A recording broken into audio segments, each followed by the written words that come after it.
Facebook, it has grown from the younger generation to now an older generation is more focused at Facebook itself. Alternatively, we also have the LinkedIn. LinkedIn is more professionals.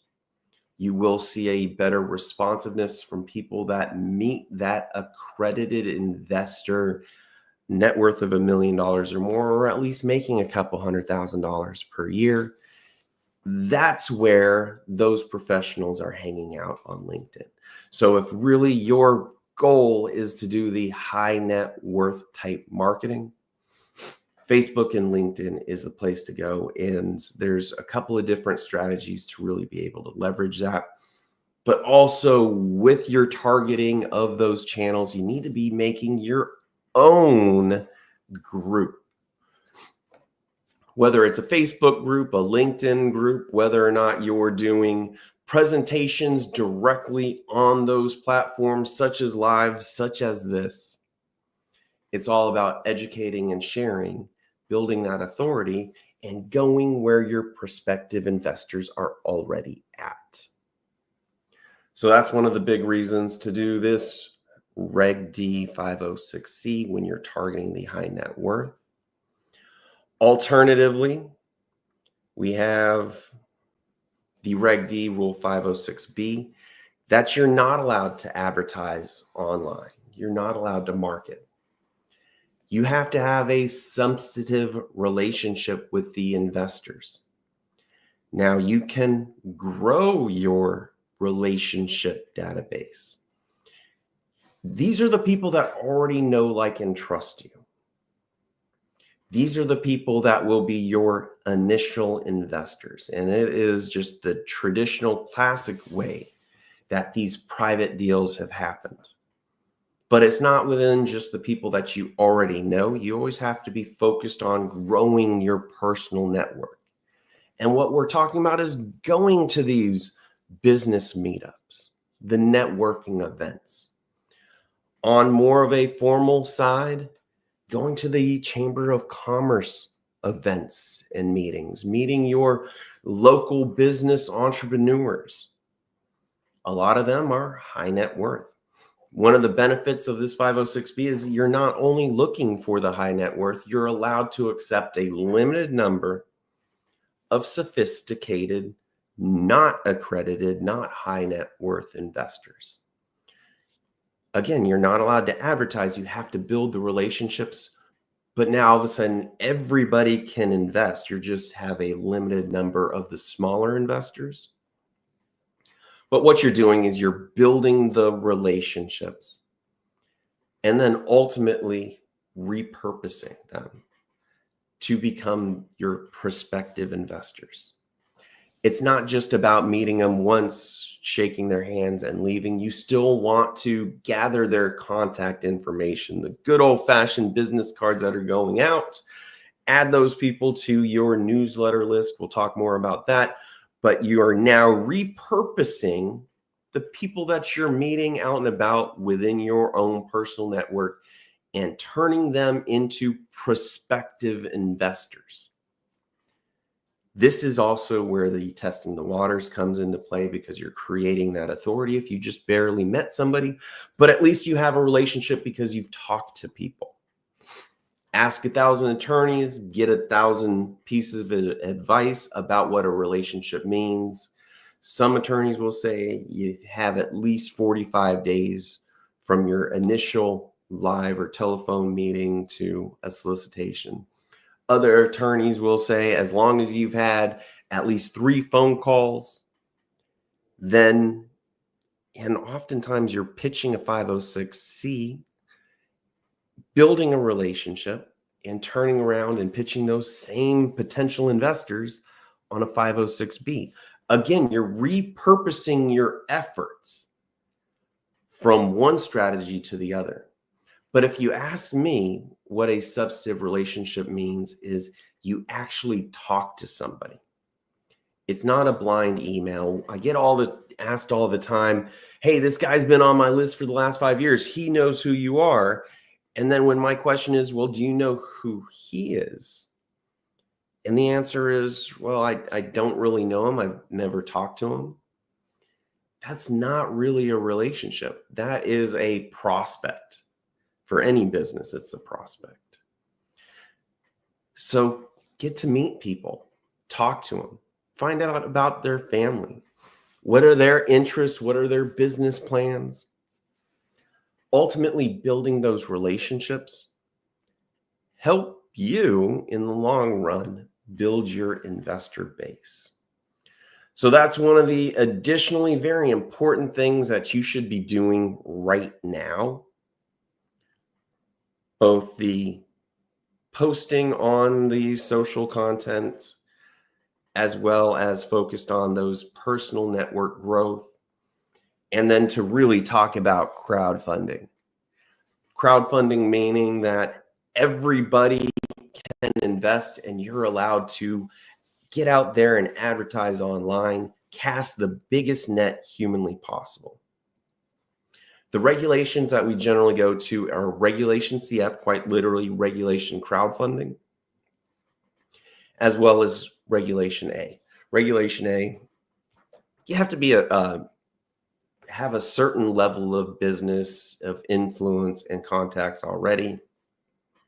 But generally the concepts are the same, whether or not you're doing this big Regulation A offering or a regulation crowdfunding that is capped at $5 million. If you want to really know how it works, please subscribe, check out the other videos. There's a lot of good educational information on our Crowdfunding Lawyers channel. But with the traditional crowdfunding, again, you got to go to where the prospective investors are at. You're always looking for the high net worth investors. That is always a standard. So Facebook and LinkedIn is always going to be part of the plan. But with crowdfunding, you're allowed to accept the smaller net worth, the middle America that are not millionaires. They don't have hundreds of thousands of dollars of income, but they have the same concerns that everybody else does in terms of, I'm looking to retire. I'm looking to build my net worth for myself, for my retirement, for my family. They have never had the opportunity to invest into these private projects like Wall Street has, like these family offices have, how the accredited investors have. This has not been available before today. It is a blue ocean, barely tapped, barely touched to ask for investment dollars. So with this crowdfunding, you actually additionally target TikTok, Instagram. Now there's a Blue Sky, there's a Twitter, there's all of these different channels. Doesn't really matter. The point being, now expand your targeted content and engagement to all of the channels that are out there. I very much recognize that there's a lot of different social media platforms. There's a lot of stuff that can be done. So you need to start small. And that may include only focusing on Facebook to start. As you get some traction, as you're growing your investor base, maybe it makes a lot more sense to hire a VA, a virtual assistant, to help you take what you're already doing and just add another platform. VAs you can get for, well, a lot cheaper than hiring somebody in the United States. So, I mean, we get down to some countries we're paying people $25 a day. Well, it doesn't take that much time for an offshore assistant to be able to take what you're posting on Facebook already and reformat it to repost it on Instagram, LinkedIn, TikTok. The tough part is getting it there to begin with, but then considering how to leverage that into other areas. Again, we're back to that repurposing. How do we accomplish those goals of really leveraging your efforts to the highest potential possibility? In terms of your social media postings, what type of things there are, we call them static posts, and that's just the very traditional, a picture. That picture may have words, it may have some background with a motivational quote. It may be the cover for that industry news article that either you prepared as your own blog or a third party article that you are sharing.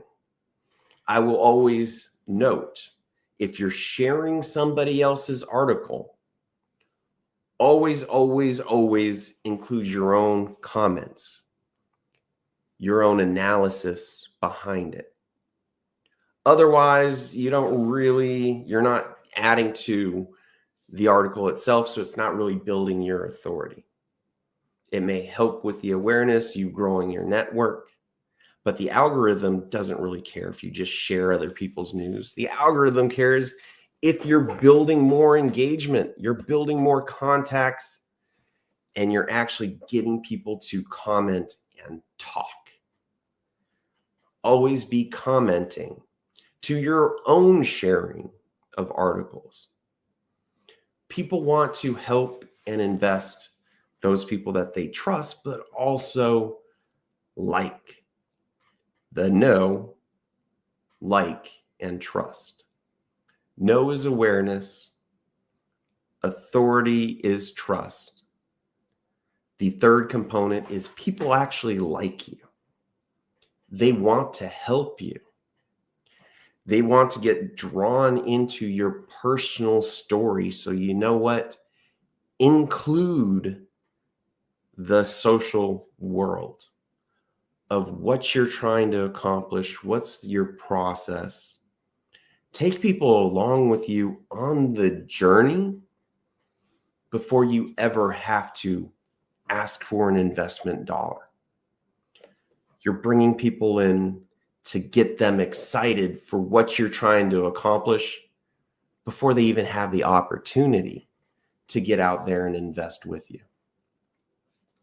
To be way more targeted, I brought up, think about the videos. Whether or not you're putting a video out there for projects that you're thinking about, investments that you're actually promoting. Of course, you have to have the right regulations, the right paperwork, blah, blah, blah. But you can create these webinars, these educational information. And what we do is we call them funnels because it's not necessarily being shared on Facebook, but you're generally pointing people from Facebook to another website that's your website that you're able to capture the viewer's information. The people that have shown interest go right back onto your newsletter email list. So ultimately helps you build that traction of people that know, like, and trust you. And then we have the testing the waters funnels. I'm just going to keep bringing this up because it is the best way for you to build your prospective investor base, because your nonstop should be putting out there, this is a project that I'm thinking about. Could you be interested? This is a different project that I'm thinking about. Could you be interested?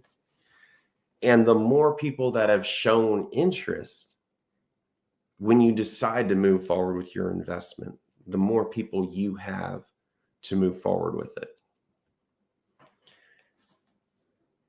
And we covered a lot of this stuff already. In terms of shorts, and shorts are that 30-second to 1 minute video. They are much more abbreviated content. And it can come from a repurposing of what you're already doing. If you're creating webinars, great. Take little 30-second pieces, we call them golden nuggets.